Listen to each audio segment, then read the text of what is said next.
Sir கடந்த April மாதம் வந்துட்டு நேரு அவர்கள் அப்புறம் ராமச்சந்திரன் அவர்கள் வீட்டிலலாம் வந்து இடி ஆய்வு பண்ணாங்க. அதில் வந்துட்டு ஏதோ டாக்குமெண்ட் கிடச்சிருக்கு போல சார். இன்றைக்கி அதில் செய்தி வந்திருக்கு. அந்த டாக்குமெண்ட்டில் என்ன கண்டுபிடிச்சிருக்காங்கன்னா, உள்ளாட்சித்துறையில் அந்த பணி நியமனம் வழங்குவாங்கல்ல சார், அதில் நேரடியாக வழங்கி அதில் வந்துட்டு காசு வாங்கிட்டு பணி வழங்கியிருக்காங்க அப்படின்னு சொல்லிட்டு நீ கண்டுபிடிச்சிருக்காங்க போல சார். அதை தமிழ்நாடு காவல்துறை விசாரிக்கணும்னு சொல்லிட்டு இடி சொல்லியிருக்காங்க போல சார். இதற்கு ஒரு சுவையான கதை இருக்கிறது. 1960 இல்லை, 23 தான். சுருக்கமாக முடிச்சிடுறேன். இவங்களுக்கு கெட்ட நேரம் தொடங்கி விட்டது, இவர்களுக்கு கெட்ட நேரத்தை வேறு யாரும் தொடங்க வேண்டாம், இவர்களே கெட்ட நேரத்தை தேடி செல்வார்கள் என்பதற்கு இந்த விஷயமெல்லாம் ஒரு உதாரணம். உள்ளாட்சி அமைப்புகள், உள்ளாட்சின்றது வந்து இந்த மாநகராட்சி, நகராட்சி, பேரூராட்சி, இதெல்லாம் அந்த பணியிடங்களில் ஏற்படும் காலியிடங்களை அவர்களாகவே தேர்ந்தெடுத்து கொள்வார்கள்.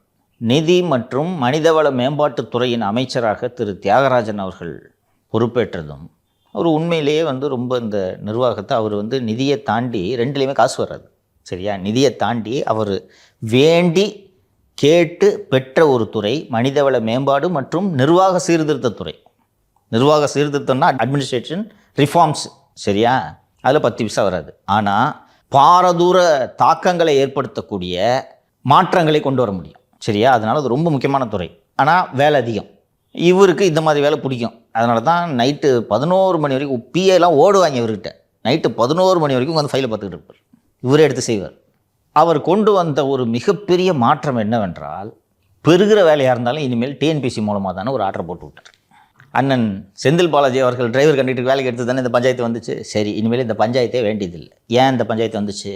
அந்தந்த போக்குவரத்து கழகங்கள் அவர்களாக பணியாளர்களை தேர்வு செய்வதால் தான் இந்த சிக்கல் ஏற்பட்டது. இனி இந்த சிக்கல் ஃப்யூச்சரில் வரவே கூடாது. அதனால் டிசம்பர் 2021 ஒரு உத்தரவை பிறப்பிக்கிறார். போக்குவரத்து கழகங்களுக்கான டிரைவர் கண்டக்டர், நாட் ஓன்லி போக்குவரத்து கழகங்கள், all public sector undertakings, Aavin cooperative department, இது போல் நிறைய பப்ளிக் செக்டர் அண்டர்டேக்கிங் இருக்குல்ல, அதுபோல் எல்லா பப்ளிக் செக்டர் அண்டர்டேக்கிங்கான ரெக்ரூட்மெண்ட்டும் should be done through TNPSC சொல்லிவிட்டு அதுக்கு ஜஸ்டிஃபிகேஷன் என்ன சொன்னார்னா, மற்ற நிறுவனங்கள்லாம், மற்ற பொதுத்துறை நிறுவனங்களாகட்டும், உள்ளாட்சி துறைகளாகட்டும், இந்த எக்ஸாம் எழுதுறதுக்குன்னு தனியாக ஆட்களை போட்டு ஒரு குழுவை போட்டு இந்த எக்ஸாம்லாம் நடத்தணும். ஆனால் டிஎன்பிசிக்கு இதான் வேலை. எக்ஸாம் நடத்துறது மட்டும்தான் டிஎன்பிசிக்கு வேலை. அவன்கிட்ட எனப்பா எனக்கு 10 போஸ்ட் வேணும்னு கேட்டால் ரெக்ரூட் பண்ணி உனக்கு 10 பேர் இருந்தாப்பான்னு கொடுக்க போகிறான், ஈஸி, அவன்கிட்ட அனுப்புங்கன்னு சொல்லி ஆர்டர் போட்டு விட்டார். இவங்களும் வந்து இதில் இருக்க சூது தெரியாமல் ஆர்டர் போட்டு அதானே நல்லா இருக்கே அடடே அப்படின்னு சொல்லிட்டு அது அந்த வந்த புதுசு, அதனால் உண்மையிலேயே நல்லாச்சு தரலான்ட்டு நினச்சிக்கிட்டு ஆரம்பிச்சது பண்ணிட்டாங்க. பண்ண உடனே எல்லோரும் போய் முதல்வர்கிட்ட போயிட்டு, இந்த ஆள் பாட்டு இப்படி போட்டு போயிட்டார், அந்த ஆள் வாங்க மாட்டார், இப்போ நாங்கள் என்ன பண்ணுறது? அந்த ஆள் நாங்கள் வாக்காளருக்கு காசு கொடுக்க மாட்டேன்னு போன தேர்தலையும் காசு கொடுக்கல, ஓட்டருக்கு இந்த தேர்தலையும் காசு கொடுக்கல, நாங்கள் அப்படியா பொழைக்கிறதுக்கு வழி என்ன அப்படின்னு சொன்னோடனே சரி லேசாக தளர்த்துங்க அப்படின்னு சொல்கிறாங்க. நவம்பர் 2023 உள்ளாட்சி அமைப்புகளுக்கான பணி நியமனத்தை உள்ளாட்சி அமைப்புகளே செய்து கொள்ளும், அந்த தேர்வுகளை அண்ணா பல்கலைக்கழகம் செய்யும்னு ஒரு திருத்தத்தை கொண்டு வர்றாங்க. பலமுறை நமது நிகழ்ச்சியிலே சொல்லியிருக்கேன் நான்.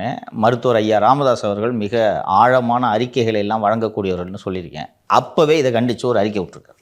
அவர் ஐயாவோட அறிக்கையில் முக்கியமான பகுதிகளை படிக்கிறேன். நகராட்சி நிர்வாகத்துறையின் 2534 பணிகளை டிஎன்பிசி மூலம் நிரப்பிடுக அரசுக்கு ராமதாஸ் வலியுறுத்தல். இதே போஸ்ட் அவர் என்ன சொல்கிறாருன்னா, தமிழகத்தில் நகராட்சி நிர்வாகத்துறையில் உள்ள 2534 தொடக்கநிலை பணிகளை டிஎன்பிசி மூலமாக அல்லாமல் நகராட்சி நிர்வாகத்துறை மூலமாக நேரடியாக தேர்ந்தெடுக்க தமிழக அரசு முடிவு செய்திருக்கிறது. எந்த நோக்கத்துக்காக உள்ளாட்சி பொதுத்துறை அமைப்புகளின் பணியாளர்களை டிஎன்பிசி மூலம் தேர்ந்தெடுக்க முடிவு செய்யப்பட்டதோ அதற்கு எதிராக தமிழக அரசு மேற்கொண்டுள்ள இந்த நிலைப்பாடு முறைகேடுகள் நடப்பதற்கே வழிவகுக்கும் அன்றே சொன்னார் அந்த மகான். நகராட்சி நிர்வாகத்துறையின் கீழ் செயல்பட்டு வரும் 20 மாநகராட்சிகள் மற்றும் 138 நகராட்சிகளில் 2534 தொடக்க நிலை பணியிடங்கள் காலியாக உள்ளன. இவை அனைத்தும் டிஎன்பிசி எனப்படும் தமிழ்நாடு அரசு பணியாளர் தேர்வாணையம் மூலமே நிரப்பப்பட வேண்டும். ஆனால் அதற்கான முயற்சிகளை மேற்கொள்ளாமல் நகராட்சி நிர்வாகமே அண்ணா பல்கலைக்கழகம் மூலம் எழுத்து தேர்வு மற்றும் நேர்முக தேர்வு நடத்தி தேர்ந்தெடுக்க முடிவு செய்திருக்கிறது. இதற்கான அரசாணை 2 நாட்களுக்கு முன்பு வெளியிடப்பட்டிருக்கிறது. தமிழக அரசின் இந்த முடிவு முற்றிலும் தவறானது. தமிழகத்தில் பொதுத்துறை நிறுவனங்கள் மற்றும் உள்ளாட்சி அமைப்புகளில் உள்ள குறிப்பிட்ட வகை பணியாளர்களை அந்தந்த நிறுவனங்களே தேர்ந்தெடுக்கும் நடைமுறைதான் இருந்து வந்தது. ஆனால் இத்தகைய நடைமுறையில் ஊழல்கள் நடைபெற வாய்ப்புகள் இருப்பதாக கூறி வருங்காலத்தில் போக்குவரத்து கழகங்கள், மின்சாரம் வாரியம் உள்ளிட்ட பொதுத்துறை நிறுவனங்கள், உள்ளாட்சி அமைப்புகள் ஆகியவற்றின் பணியாளர்களும் டிஎன்பிசி மூலமாகவே தேர்ந்தெடுக்கப்படுவார்கள் என்று அரசு அறிவித்து அதற்கான சட்டம் 2021 டிசம்பர் மாதத்தில் நிறைவேற்றப்பட்டது. ஆனால் இப்போது இந்த பொறுப்பு மீண்டும் உள்ளாட்சி அமைப்புகளுக்கு வழங்கப்பட்டிருக்கிறது என்றால் அதன் நோக்கம் தமிழக அரசு ஏற்கனவே குறிப்பிட்டதைப் போல ஊழல் செய்வதை தவிர வேறு என்னவாக இருக்க முடியும்? கரெக்டாக புஷ்டாரா? மாநகராட்சிகள் மற்றும் நகராட்சிகளின் பணியாளர்களை அந்த துறையை தேர்வு செய்யும் போது அதில் முறைகேடுகள் நடக்கக்கூடும் என்று நம்புவதற்கு பல காரணங்கள் உள்ளன. அண்ணா பல்கலைக்கழகத்தின் வாயிலாக தேர்ந்தெடுக்கப்படவிருக்கும் 2534 பேரும் தொடக்கநிலை பணியாளர்கள். டிஎன்பிசி மூலம் பணியாளர்களை தேர்ந்தெடுக்கும் போது முதல் தொகுதி பணிகளுக்கும் 2ஆம் தொகுதி பணிகளுக்கும் மட்டுமே நேர்முக தேர்வு நடத்தப்படும். முதல் தொகுதி பணி, 2ஆம் தொகுதினா குரூப் 1, குரூப் 2 நேர்முக தேர்வு நடத்தப்படும். தொடக்கநிலை பணிகளுக்கு என்ட்ரி லெவல் போஸ்ட்டுக்கு பர்சனல் இன்டர்வியூ இல்லை. அவர் என்ன சொல்கிறாருன்னா, அந்த பர்சனல் இன்டர்வியூவில் தான் முறைகேடு செய்ய முடியும்.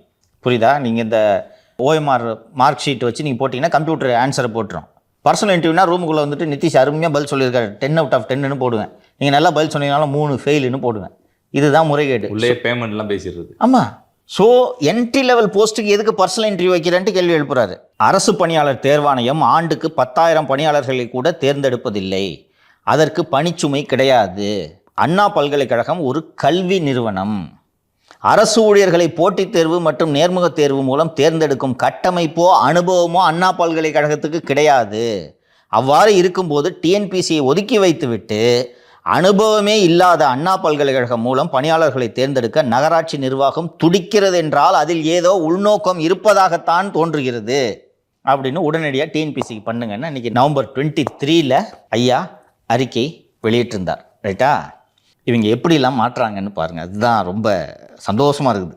சில மாதங்களுக்கு முன் எப்படி இதில் மாற்றாங்கன்றது தான் ரொம்ப சுவையான ஒரு கதை.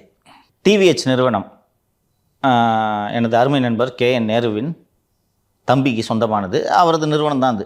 அந்த நிறுவனத்தின் அலுவலகம் இருக்கக்கூடிய ஆழ்வார்பேட்டை அலுவலகத்தில் தான் உள்ளாட்சித்துறையின் அனைத்து டெண்டர்களும் முடிவு செய்யப்படுகின்றன. அங்கே இருக்கக்கூடிய அந்த அந்த பில்டிங்கில் வச்சு டெண்டர் எதிர்க்க சங்கீத ஹோட்டலில் உட்காந்து செட்டிங் பேசி முடிச்சுட்டு பின்னாடி தெருவில் தான் துட்டு வாங்குறாங்க என்ற விவரங்களை எல்லாம் நம்ம ஏற்கனவே பதிவு செய்திருக்கோம். அதில் அந்த ட்ரூ வேல்யூ ஹோம்ஸ் நிறுவனம் ஒரு வங்கியில் வாங்கிய கடனில் முறைகேடுகள் செய்யப்பட்டு விட்டன என்று சிபிஐ வங்கி மீது வழக்கு பதிவு செய்கிறது. என்ன வழக்குன்னா, அதாவது நான் டிவி வாங்குறதுக்குன்னு லோன் வாங்குகிறேன். வாங்கிட்டு டிவி வாங்குறதுக்கு பதிலாக வாஷிங் மிஷின் வாங்கிட்டேன்றது தான் சார்ஜ். இவங்க இதை தான் டிஃபென்ஸாக எடுத்து வைக்கிறாங்க. சார், நான் டிவி வாங்குறது தான் லோன் வாங்கினேன், அதுபோல் வாஷிங் மிஷின் வாங்கிட்டேன், திருப்பி கட்டிட்டேங்க, உங்களுக்கு நாங்கள் பிரச்சனை என்று அவர்கள் நீதிமன்றத்தை அணுகுகிறார்கள். ஆனால் இந்த எஃப்ஐஆர் பதிவு பண்ணி இவங்க கோர்ட்டில் போய் குவாஷ் பண்ணுற இந்த கேப் இருக்குல்ல, இந்த கேப்புக்குள்ளே டாமி நுழைஞ்சிச்சு. ஒரு நாள் அதிரடியாக டாமி உள்ளே நுழைந்து வேக வேகமாக எனது நண்பர் வீடு, அலுவலகம் எல்லா இடங்களிலும் சோதனை செய்த போது வண்டியாக ஆவணங்கள். அதில் இந்த அமலாக்கத்துறையோட ப்ரெஸ் ரிலீஸில் என்னோடய மெமரி கரெக்டாக இருந்துச்சுன்னா டெண்டர் செட்டிங் நடந்திருக்கு, ரெக்ரூட்மெண்ட்டில் ஸ்கேம் நடந்திருக்கு, ஏராளமான முறைகேடுகள் நடந்திருக்கிறதுக்கான ஆதாரங்கள் எங்களுக்கு கிடச்சிருக்கு அப்படின்னு சொல்லிட்டு ப்ரெஸ் ரிலீஸ் கொடுத்தாங்க. ரைட்டா? முடிஞ்சிருச்சு. இதுக்கப்புறம் டிவிஹெச் நிறுவனம் உயர்நீதிமன்றத்தை அணுகுகிறது. அணுகி இந்த பாருங்கள், நான் அந்த வாஷிங் மிஷின் டிவி கதை சொன்ன உடனே இல்லை என்ன இருக்குது, முடிஞ்சு போச்சு, இல்லை பேங்க்குக்கு ஏதாவது லாஸ் இருக்கா, துட்டை திருப்பி கட்டிட்டேன், there is no criminal intention என்று சொன்னதும் ஆமாம் அதை முடிஞ்சு போச்சே உடியா போயா அப்படின்னு சொல்லிட்டு எஃப்ஐஆரை குவாஷ் பண்ணிட்டாங்க. இப்போ இடி என்ன பண்ண முடியும்? ஒன்றும் பண்ண முடியாது. ஏன் ஒன்றும் பண்ண முடியாது? அந்த கேஸுக்காக தான் வந்துட்டு ஆவணம் ஃபுல்லாக எடுத்திருக்காங்க. அப்படின்றப்ப அந்த கேஸை குவாஸ் ஆனதுக்கப்புறம் எப்படி இல்லை ஊழலுக்கு ஆதாரங்கள் கிடச்சிருக்குல்ல? இல்லை சார், அந்த கேஸில் இன்வெஸ்டிகேஷன் பண்ணுறப்ப இந்த இப்போ மதுபான ஊழல் நடந்துச்சுல, அதுலேயும் அதான் சர்ச் பண்ணி எவிடன்ஸ் ஃபுல்லாக கலெக்ட் பண்ணிட்டு, ஆனால் வந்துட்டு வேறு கேஸுக்கு சம்மந்தப்பட்ட எவிடன்ஸ் கலெக்ட் பண்ணாங்க, ஆனால் வந்துட்டு விசாரிக்கக்கூடாது அப்படின்னு சொல்லிட்டு சுப்ரீம் கோர்ட். நீ சொல்கிறது சரி, அதை டெக்னிக்கலாக இன்னும் நான் எலாபரேட் பண்ணுறேன். ப்ரெடிகேட் அஃபென்ஸ் போயிடுச்சு. ஒரு எஃப்ஐஆரோட அடிப்படையில் தான் இடி உள்ளே வர முடியும். அந்த எஃப்ஐஆரை போயிடுச்சு, இடிக்கு என்ன வேலை? இல்லைங்க எங்கள் மணி லாண்டரிங் நடந்திருக்கு. ஆமாம் நடந்திருக்கியா, உனக்கு வேலை இல்லை, நீ கிளம்பு. இப்படி தான் இருந்தது. ப்ரிவென்ஷன் ஆஃப் மணி லாண்டரிங் ஆக்டில் 66(2)ன்னு ஒரு செக்ஷன் இருக்குது. அந்த செக்ஷனில் என்னென்னா, இடி மணி லாண்டரிங்காக விசாரிக்குது. இடி ஒரு வீட்டுக்கு சோதனைக்கு போகும்போது அங்கே வந்து 2 மான்தோலும் 2 யானை தந்தமும் இருக்குது. அது எந்த டிபார்ட்மெண்ட் விசாரிக்க வேண்டிய அஃபென்ஸு? வனத்துறை. அப்போ இடி என்ன பண்ணணும்னா, இந்த மாதிரி நாங்கள் சோதனை பண்ண போன இடத்துல 2 தந்தம் கிடச்சிருக்குது, இது வைல்ட் லைஃப் ஆக்ட் படி அஃபென்ஸு, நீங்கள் கேஸை போட்டு விசாரிங்க என்று அவர்களுக்கு கடிதம் எழுத வேண்டும். இவ்வளோ நாளாக இவங்க பல இடங்களில் இதை பண்ணல. ஏன்னா ப்ரெடிகேட் அஃபென்ஸ் பெரும்பாலும் க்ளோஸ் ஆகாது. இங்கே தமிழ்நாடுன்றதுனால வசதியாக க்ளோஸ் பண்ணிவிட்டார்கள். அதனால் இப்போ இடி என்ன பண்ணியிருக்குதுன்னா, ஒரு நீண்ட கடிதத்தை அனுப்பியிருக்குது தமிழக பொறுப்பு டிஜிபிக்கு. முக்கியமான போர்ஷன்ஸ் மட்டும் படிக்கிறேன். பேங்க் ஃப்ராட் கேஸ் தொடர்பான இடி வழக்கு ரத்து செய்யப்பட்டு விட்டது. ஆனால் அந்த வழக்கை நாங்கள் புலனாய்வு செய்தபோது கிடைத்த ஆதாரங்கள் வேறு பல குற்றங்கள் நடந்திருப்பதை உணர்த்துகின்றன. நாங்கள் அந்த சோதனையில் சேகரித்த ஆதாரங்களான photos, WhatsApp chat, document and seize பண்ண ஃபோன்ஸு இதையெல்லாம் நாங்கள் ஆய்வு செய்தோம். அப்படி ஆய்வு செய்த போது சமீபத்தில் உள்ளாட்சித்துறையில் நடைபெற்ற அந்த பணியாளர் தேர்வில் 25 லட்சம் முதல் 35 லட்சம் வரை ஒரு பதவிக்கு லஞ்சமாக வாங்கப்பட்டது என்ற விவரங்கள் எங்களுக்கு தெரிய வந்தது. நாங்கள் சேகரித்த அந்த ஆதாரங்களில் உள்ள விரிவான தகவல்களையும் அந்த ஆதாரங்களின் நகல்களையும் 250 பக்கம் உள்ள ஒரு இணைப்பில் இத்தோடு உங்களுக்கு அனுப்புகிறோம். நாங்கள் சோதனை செய்து பார்த்தபோது 150 கேண்டிடேட்ஸு லஞ்சம் கொடுத்து பணிக்கு சேர்ந்திருக்கிற ஆதாரங்கள் எங்களுக்கு கிடைத்தது. அந்த 150 கேண்டிடேட்ஸோட ஆதாரத்தையும் அண்ணா யூனிவர்சிட்டி ஆன்சர் ஷீட்டையும் ஒப்பிட்டு பார்த்தோம். அதாவது எப்படின்னா 150 பேர் இங்கே லஞ்சம் கொடுத்ததுக்கான எவிடன்ஸ் கிடைக்குது. அந்த 150 பேருக்கு வேலை கிடச்சிருக்கணும்ல, அதை நாங்கள் ஒப்பிட்டு பார்த்தோம். 150 பேருக்கும் வேலை கிடச்சிருக்குது. இந்த 150 பேரும் தேர்வு நடப்பதற்கு முன்பாகவே தேர்வுக்கான அந்த கேள்வித்தாள்கள் எல்லாமே இவர்களுக்கு தெரிந்திருந்தது. The said persons named in the attached note collected bribes for getting candidates selected for various jobs in municipal administration department. இந்த தேர்வுக்காக வாங்கப்பட்ட லஞ்சத்தொகை அவாலா மூலமாக வெளிநாடுகளுக்கு அனுப்பப்பட்டிருக்கிறது. இப்படி வாங்கப்பட்ட லஞ்சம் உயர் அதிகாரிகள் மற்றும் அமைச்சர் மற்றும் அரசியல்வாதிகளுக்கு தெரிந்தே வசூல் செய்யப்பட்டிருக்கிறது. லஞ்சம் கொடுத்த தேர்வாளர்கள் வேலை வாங்கிவிட்டார்கள். இப்படி இந்த லஞ்சம் ரொக்கமாக மட்டுமல்லாமல் வங்கி கணக்கு மூலமாகவும் வாங்கப்பட்டிருக்கிறது. Many candidates made it to the list by bribing. Thousands of candidates were cheated in the exam which was expected to be fair and based on merit. இவங்க இந்த மாதிரி லஞ்சம் கொடுத்து வாங்கினதுனால நேர்மையாக எக்ஸாம் எழுதி நல்ல மார்க் வாங்கின பல பேருக்கு வேலை கிடைக்காம போயிடுச்சு. Many meritorious and deserving candidates lost the opportunity of a lifetime to get selected in their dream jobs which was notified after years. கிட்டத்தட்ட பல வருஷத்துக்கு பிறகு இந்த ரெக்ரூட்மெண்ட் நடக்குது. அவங்க எல்லாரும் இந்த வேலை கிடச்சிரும்னு நினச்சி எழுதியிருக்காங்க. அவங்களோட கனவுலாம் மண்ணு விழுந்துருச்சு. The bribes collected manipulated entire job selection process for the benefit of few individuals. The evidences in the attached note clearly make out a case of corruption, cheating and money laundering. The evidences discussed in the attached note are a tip of the iceberg of a much larger scam in the mass department. நாங்கள் சேகரித்த இந்த evidence municipal administration துறையில் நடந்திருக்கக்கூடிய மிகப்பெரிய ஊழலின் ஒரு சிறு துளி.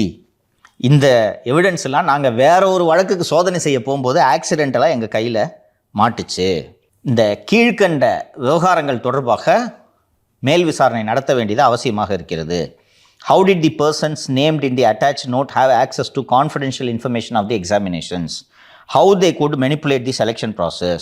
Who were officers and staff of Anna University who were involved in the manipulation of exams?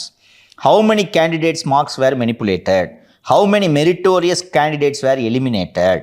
Who are all the public servants involved in the manipulation of exam selection process and collection of bribes? Who are the other brokers, agents who were involved in collecting the bribes in the municipal administration job scam? இதெல்லாம் சொல்லிட்டு சீக்கிரமாக ஒரு FIR போட்டிங்கன்னா நாங்கள் உள்ளே வர்றதுக்கு வசதியாக இருக்கும் என்று சொல்லாமல் சொல்லியிருக்காங்க. சொல்லிட்டாங்க. இதில் சொல்கிறாங்கப்பா, it may be appreciated that ED can investigate offence of money laundering only when a scheduled offense is registered by a law enforcement agency. The above evidences are forwarded under section 66(2) of PMLA Act so that appropriate investigations can be initiated by your office with respect to municipal administration job corruption done during 24-25 and 25-26. It is requested that an FIR may be registered against the person stated in the attached note. யார் மேலே register பண்ணுன்றது கீழே பேர், அதில் என் நண்பர் பேர் இருக்கும். கண்டிப்பாக நண்பர் இந்த கவி ஒரு பிரின்சிபல் ஏஜென்ட், டெண்டர் சின்ன டெண்டர்லாம் அவர் தான் மேனேஜ் பண்ணுறாரு. A copy of the FIR may be provided. எதுக்கு டாமி உள்ளே வருதுக்கு போட்டுட்டு FIR என்கிட்ட கொடுத்துருங்க என்று சொல்லி the attached note on evidences is forwarded under section 66(2). Right, இப்போ நீ தான் பொறுப்பு டிஜிபி. இந்த லெட்டர் வந்துருச்சு, என்ன பண்ண போகிற? சம்மந்தப்பட்ட காவல் நிலையத்துக்கு அனுப்பணும். சிபிசிடிக்கு அனுப்பலாம். அனுப்புவாரா பொறுப்பு டிஜிபி? அனுப்பணுமே. அவர் அனுப்புவாருன்னு தான் நினைக்கிறேன். அவருடைய செயல்பாடுகளை இது வரைக்கும் பார்த்த வரைக்கும் என்ன செய்யணுமோ அந்த நடவடிக்கையெல்லாம் சரியாக தான் பண்ணியிருக்காரு. சரி சொல்லுங்க, என்ன பண்ணுவார் பொறுப்பு டிஜிபி? அனுப்பிடுவது. அனுப்புறதுக்காக 8வது இடத்துல இருக்கிற ஒன்றை தூக்கி வந்து டிஜிபி உட்கார வச்சிருக்கேன். இப்போ நீதிமன்றத்தில் கண்டெம்ட் வச்சுன்னா கண்டெம்ட் எப்படி வரும்? புகார் கொடுத்தா அவங்க நடவடிக்கை எடுக்கல அப்படின்னு சொல்லிட்டு. வந்து புகார் கொடுத்தது யாரு? இடியே கோர்ட்டுக்கு போகுமா? போகக்கூடாதா சார்? போகும். அடுத்தாதான் நடக்க போகுது. ரைட்டா? நீங்கள் சொன்னது சரி. வெங்கட்ராமன் இன்னும் நேர்மையான அதிகாரி தான், நல்ல மனிதர் தான். அவருக்கு இது மாபெரும் ஊழல் என்பது அவருக்கு தெரியும். நீண்ட நாள் சிபிஐயில் வேலை பார்த்தவர், லஞ்ச ஒழிப்புத்துறையில் நீண்ட நாள் வேலை பார்த்தவர், சிபிசிஐடியில் வேலை பார்த்தவர். இந்த மாதிரி கேஸ் அவரோட ஸ்பெஷாலிட்டி.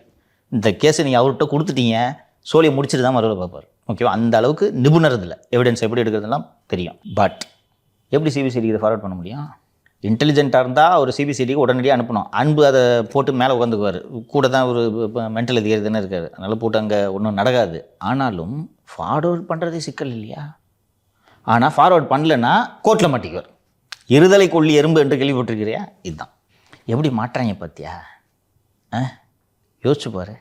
உங்கள் அமைச்சர் தானே எல்லா ரெக்ரூட்மெண்ட்டும் டிஎன்பிசி பண்ணிட்டியான்னு ஒரு ஆர்டர் போடுறாரு. உங்கள் அரசுக்கு நல்ல பேர் தானே. நீங்கள் எவ்வளோ இன்றைக்கி எங்கேயா வேலை வாய்ப்புன்னு கேட்டுக்கிட்டு இந்த டிஎன்பிசி இல்லை எக்ஸாமை ஒழுங்காக நடத்துன்னு கொலையாக கொள்கிறாங்க. போஸ்ட் இன்க்ரீஸ் பண்ணு, வேலையை கொடுன்னு இந்த டிஎன்பிசி அது ஒரு பெரிய குரூப்பு. எனக்கு மெசேஜ் பண்ணி பாடா. ஆமாம், செத்தனி ஒரு பெரிய குரூப். அவங்களுக்கு ஆங்ஸைட்டிப்பா. அரசு வேலை தான் அவங்களுக்கு, வேறு எந்த வேலையும் பிடிக்காது. அரசு வேலை தான். 8 வருஷம் 7 வருஷமாக உட்காந்து படிச்சுக்கிட்டே இருப்பாங்க. படிக்கிறது தான் வேலை அவங்களுக்கு. இப்போது நீங்கள் நேர்மையாக இதை நடத்திருந்தீங்கன்னா அந்த குரூப் சந்தோஷமாக இருந்திருக்கும்ல. என்னதான் இருந்தாலும் அந்த வேலைக்கு போகிறவங்க மனசுக்குள்ளே சரி இந்த கவர்மெண்ட்டு தான் நமக்கு வேலை கொடுத்துச்சுன்ட்டு லாயல்ட்டியோடு வேலைக்கு ஓட்டு போடுறவங்க இருக்காங்க. இன்னொன்று அப்படியே இல்லைன்னாலும் அவங்க ஓட்டு போடாமல் போட்டோம் அதானே சரி. ஒரு அரசாக தானே செய்ய வேணும்.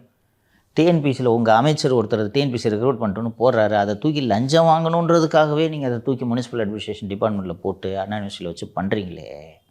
ஏன்பா இப்போ தானே உங்கள் மந்திரி ஒருத்தர் போய் 500 நாள் ஜெயிலில் இருந்துக்கிட்டு பாடாப்பட்டு துரும்பாக இழைச்சி வெளியில் வந்தார். எப்படி நீங்கள் இதில் மாட்டாமல் போவீங்க? பார்ப்போம் சார். இதுவும் அலைக்கழிப்பாங்க சார், இப்படியும் அப்படியும். Your wrong. எனக்கு தெரிந்த முதல் முறையாக இன்னொன்று இந்த இடி என்ன வேலையை பார்த்துருக்காங்கன்னு பாரு. இப்போ இந்த இடி டிஜிபிக்கு எழுதின லெட்டர் இது சரியா? டிஜிபி இந்த லெட்டர் எடுத்து வெளில விடுவாரா? இப்போ எக்ஸ்பிரஸில் இன்றைக்கி பேஜ் 1 வந்துருக்குது. யார் எடுத்து வெளில விட்டது? ஈடியாக தான் கொடுத்துருக்கோம். சோர்ஸ் ஈடியாக தான் இருக்கும். எனக்கே வந்துருச்சு காப்பி. விட்டாங்களா? இப்போ டிபேட் ஆகுதா? கொஞ்சம் பொறுமையாக இருங்கள், பீகார் தேர்தல் முடியட்டும் என்று சொன்னேன்னா முடிவதற்கு முன்பே தொடங்கி விட்டார்களா? இப்போது நிதிஷ்வனா தான் நடக்க போகுது. ரிஜிஸ்டர் பண்ண மாட்டாங்கிறது இடிக்கு தெரியாதா? இன்னொன்று இண்டிவிஜுவல் தான் கேஸ் ஃபைல் பண்ணணும், இடி கேஸ் ஃபைல் பண்ணக்கூடாதுன்னு என்ன இருக்குது? இதே நீதிமன்றத்தில் இடி இந்த பாருங்கள் இவ்வளோ எவிடன்ஸு, இந்த எவிடன்ஸோடு நாங்கள் கொடுத்தோம். ஏன் 1 மாதமாக அதை கட்டி வச்சுட்டு உட்காந்துருக்காருன்னு கேளுங்க சார் அவர்கிட்ட அப்படின்னு சொன்னால் கோர்ட் என்ன பண்ணோம்? அப்போ பதில் சொல்லுன்னு கேட்பாங்க. இப்போ டிஜி ஏதாவது ஒரு நடவடிக்கை எடுக்கணும்ல. நாளைக்கு கோர்ட்டு நோட்டீஸ் ஆர்டர் பண்ணி இங்கே உங்கள் கவுண்டர் ஃபைல் பண்ணுங்கன்னு சொன்னால் என்னென்னு சொல்லுவ நீ? சொல்லு, நீ தான் வெங்கட்ராமன் சொல்லு. அவருக்கு என்ன சார் தேவை இருக்குது நேருவை காப்பாற்றணும்னு? அதெல்லாம் ஒன்றும் இல்லைம்மா. 8வது இடத்துல இருக்கிற ஆளை உங்களுக்கு கொண்டு வந்து இங்கே உட்கார வச்சுருக்காங்களே, ஹெச்ஓபிஎஃப்னு பெருமையாக சொல்லிட்டு சுற்றுறீங்க. நாங்கள் சொல்கிறதுக்காக தான் உங்களை உட்கார வச்சுருக்கு. இதெல்லாம் 8வது இடத்துல இருக்கிற ஒரு ஆளை கொண்டு வந்து இங்கே உட்கார வச்சதுக்கு அண்ணனுக்கு நீ காட்டுற நன்றி தானான்னு கேட்பாங்கல்ல. இப்போ சுற்றி இது எங்கே வருதுன்னு தெரியுதா? எதுக்கு பொறுப்பு டிஜிபி வச்சுருக்காங்கன்னு தெரியுதாப்போ? இப்போ திருமதி சீமா அகர்வாலோ திரு சந்தீப் ராய் ராத்தோரோ இருந்திருந்தால் ஏன்பா லெட்ரு ஈடியிலேருந்து வந்திருக்கு, நான் எப்படி ஆக்ட் பண்ணாமல் இருக்கிறது? சிபிசிஐடி கண்டக்ட் ப்ரோப் அது நீங்கள் அன்பை கரெக்டிங் பண்ணி இப்போ நம்ம வீட்டில் சாகர ஊற்றுன கேஸில் முன்னேற்றமே இல்லாமல் இருக்குதுல்ல, இது மாதிரி இதை கட்டி வைக்க வேண்டியது ஓம் பொறுப்பு. அது நீ பார்த்துக்க. நான் ஹெச்ஓபிஎஃப் என்னென்னா 2 வருஷம் என் போஸ்ட் அஷ்யூர்டு ரைட்டா? சுப்ரீம் கோர்ட் ஆர்டர்ஸில் உட்காந்துருக்கேன் நான். 2 வருஷம் என்ன செய்ய முடியாது, மாற்ற முடியாது. என்ன அதுக்கு தான் 2 வருஷம் அஷ்யூர் பண்ணுறாங்க. இடி ஒரு ஏஜென்சி லெட்டர் அனுப்பிச்சிருக்கு, நான் அனுப்பிச்சிட்டேன், அவ்வளோதான். என்கிட்ட போய் கேட்குறேன். இப்போ பொறுப்பு டிஜிபி இருந்தால் தொடாத, இடி லெட்டர் தொடாத சொல்ல முடியுமா?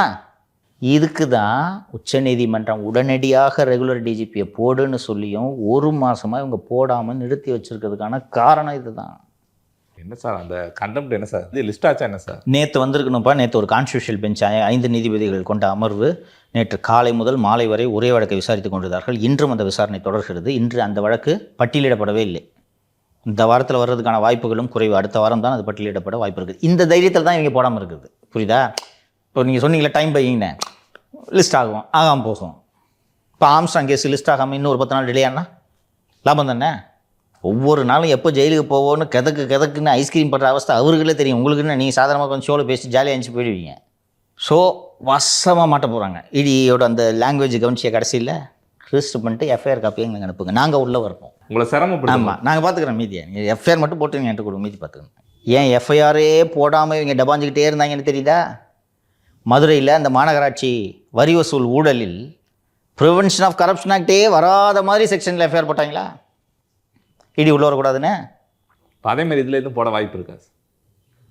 ப்ரிவென்ஷன் ஆஃப் கரப்ஷன் ஆக்ட் எப்படி வராமல் போட முடியும்? அவங்க தான் எல்லா தகவலுமே கொடுத்துட்டாங்களே. எந்த செக்ஷன்ல போடணும், யார் யார் மேல போடணுன்றது தான் லிஸ்டா எடுத்து ஒரு 243 பக்க ஆதாரங்களை அளித்திருக்கிறார்களே, அதை இக்னோர் பண்ணிட்டு எப்படி போடுவீங்க? இன்னொன்று யாருக்கு அட்ரஸ் பண்ணியிருக்காங்க? ஹெச்ஓபிஎஃப். அப்போ அதில் என்ன செக்ஷன் வருதுன்றதுக்கு யார் பொறுப்பு? ஹெச்ஓபிஎஃப் தான். அவர் வெறுமனே 420 கூட ஷெட்யூல்ட் அஃபென்ஸ், அவர் வெறுமனே இதில் வராத செக்ஷனை போட முடியுமா? அவரும் பாவம் எலெக்ஷன் டைம்ல வந்து உட்காந்துக்கிட்டு கிதக்குன்னு இருக்கோன்னு நினைக்கிறேன். நினச்சிருப்பாரு. அவர் விரும்பலை இந்த பதவியை. அவருக்கு நெருக்கமானவர்கள் என்னிடம் சொன்னது, எனக்கு இதெல்லாம் விருப்பம் இல்லை, எனக்கு தெரியும் எனக்கு சீனியாரிட்டி இல்லைன்றது. கவர்மெண்ட்டில் சொல்கிறாங்க உட்காருன்னு, நான் என்ன பண்ணுறது, நான் இதெல்லாம் விரும்பி பண்ணல. நான் ஒரு 2-3 நாள் சொன்னேன் இல்லை, இருந்தாலும் என்ன நேர்மை நாள் இப்படி போய் உட்காந்துட்டு இருக்கிறேன் அப்படின்ட்டு. ஒரு நண்பர்கிட்ட சொல்லியிருக்கிறாரு நான் அதை விரும்பலை அப்படின்ட்டு. பட் ஸ்டில் இப்போ ஹியர்ஸ் டு ஆக்ட் இல்லை. அதனால் இப்போ தெரியுதா இப்போ எவ்வளோ ஏளனமாக பேசுனாங்க. இந்த கோர்ட்டு வந்து இடி கேஸ் எல்லாத்தையும் ஸ்டே கொடுத்து அவள் தான் முடிஞ்சிச்சு, இட்லி கடை வந்துடுச்சு, அடுத்து பராசக்தி வந்துடும், அவள் தான், யாரும் எங்களை ஒன்றும் பண்ண முடியாதுன்னு சொன்னாங்கல்ல. எப்பேற்பட்ட ஆபத்து தெரிகிறதா? இன்னொன்று, இந்த தமிழ் மூதுரை சொல்கிறது தீதும் நன்றும் பிறர் தர வாரான்னு. இது என்ன வேறு யாராவது உங்களை வம்புலையா மாட்டி விட்டாங்க? நீங்களே போய் தேடி உட்காந்து ஆப்பு தானே இது. மற்ற விஷயத்துலாம் டெண்டர்லாம் அடிக்கிறீங்க, இந்த சாக்கடை நோட்டுறதுலேருந்து எல்லாத்துலேயும் நீங்கள் 50% 60% இன்ஃப்ளேட் பண்ணி தான் நீங்கள் கொள்ளையடிக்கிறீங்க. அந்த ஒரு இளைஞர்களின் வேலை வாய்ப்பு கனவு, இதில் அவர்கள் வயிற்றில் அடிக்கலாமா? எனக்கு வந்து இப்போ நீங்கள் இதில் சொல்கிறீங்க இடி வந்து இது ஹெச்ஓபிஎஃப்க்கு அனுப்பிட்டாங்க புகாரை, அவங்க எஃப்ஐஆர் போட்டுருவாங்க சொல்லிட்டு. இதே போன்று தான் வந்துட்டு அந்த 10 ரூபா டாஸ்மாகில் வாங்கினாங்க, அந்த டாக்குமெண்ட்டை ஃபுல்லாக இடி கைப்பற்றிட்டாங்க. அப்புறம் ஏன் அதில் மட்டும் அவங்களால பண்ண முடியல? அவங்க கம்ப்ளைண்ட் அனுப்பி அதே மாதிரி ரெஜிஸ்டர் பண்ணி எஃப்ஐஆர் போட. அதில் இடி இது வரைக்கும் கம்ப்ளைண்ட் அனுப்பலை. இல்லை அப்படி பண்ணலாம்ல. அது வழக்கு வேறு, இது வழக்கு வேறு. இதில் வந்து இடி என்ன பண்ணுதுன்னா, அவங்க பண்ண சோதனையில் புது அஃபென்ஸுக்கான எவிடன்ஸ் எங்ககிட்ட கிடச்சிருக்குன்னு சொல்லிட்டு இடி லெட்டர் எழுதியிருக்கு. டாஸ்மாக் வழக்கை பொறுத்த வரைக்கும் ஏற்கனவே இருந்த எஃப்ஐஆரில் அவங்க போய் அவங்க கண்டுபிடிச்ச எவிடன்ஸு டாஸ்மாகில் நடந்த ஊழல் தொடர்பான எவிடன்ஸ். ஸோ அதில் புதிய வழக்கு எதுக்கு பதிவு செய்யணும்? அதுலேயும் சொல்லலாம், நீ சொல்கிறது டெக்னிக்கலி ரைட்டு. நாங்கள் வந்து பாட்டிலுக்கு 10 ரூபா வாங்கினாங்கன்ற வழக்கில் தான் உள்ளே போனோம். ஆனால் சினிமா எடுத்த வழக்கு வந்து எங்களுக்கு புதுசாக ஒன்று கிடச்சிருக்குது. அப்புறம் அந்த என்ட்ரிகா கிட்ட பெருசாக கேஸுக்கா அருமை தம்பி ரத்தீஷ் துட்டு வாங்கினதுக்கான எவிடன்ஸ் எங்களுக்கு கிடச்சிருக்கு. இதுக்கு தனி வழக்கு பதிவு செய்யிட்டு மேபி நாளைக்கு அடுத்து இதை செய்யக்கூடும். அதனால் வந்து டாமியை பார்த்து ஏளனமாக எள்ளி நகையாடி சிரித்தவர்கள் நிறைய பேர் சிரித்தாங்க. அவள் தான் காலின்ட்டு. நான் தொடர்ந்து சொல்லிட்டு இருந்தேன்னா கொஞ்சம் பொறுமையாக இருங்கன்னு சொல்லிட்டு இருந்தேன்னா டாமி வேலையை காட்டிடுச்சா? இது எல்லாம் எதுக்கு? இது ஊழல் விசாரிக்கணுன்றதெல்லாம் தாண்டி எலெக்ஷன் நேரத்தில் எனது அருமை நண்பர் நேருவை தூக்கி உள்ளே வச்சா திருச்சி, பெரம்பலூர், அரியலூர் அவுட்டா? ஏற்கனவே நெல் முளைச்சி போச்சு, பாதி அவுட்டு. இப்போ இது போல் வேறு யார் ஹெவி வெயிட் இருக்காங்க? ஏற்கனவே விழுப்புரம் அவுட்டு, பொன்முடி இல்லை, ரைட்டா? வேறு யார் நல்லா வேலை செய்யக்கூடிய ஆள்? செந்தில் பாலாஜி. அதுவா அடுத்து வருவீங்க? அதான் ஏற்கனவே நிலுவையில் இருக்கே. அப்புறம் என்ன? எங்கள் அண்ணன் சேகர் பாபு, அதெல்லாம் அவருக்கு தேங்காய் முடிக்கலாம் கண்டிப்பாக இருக்குது.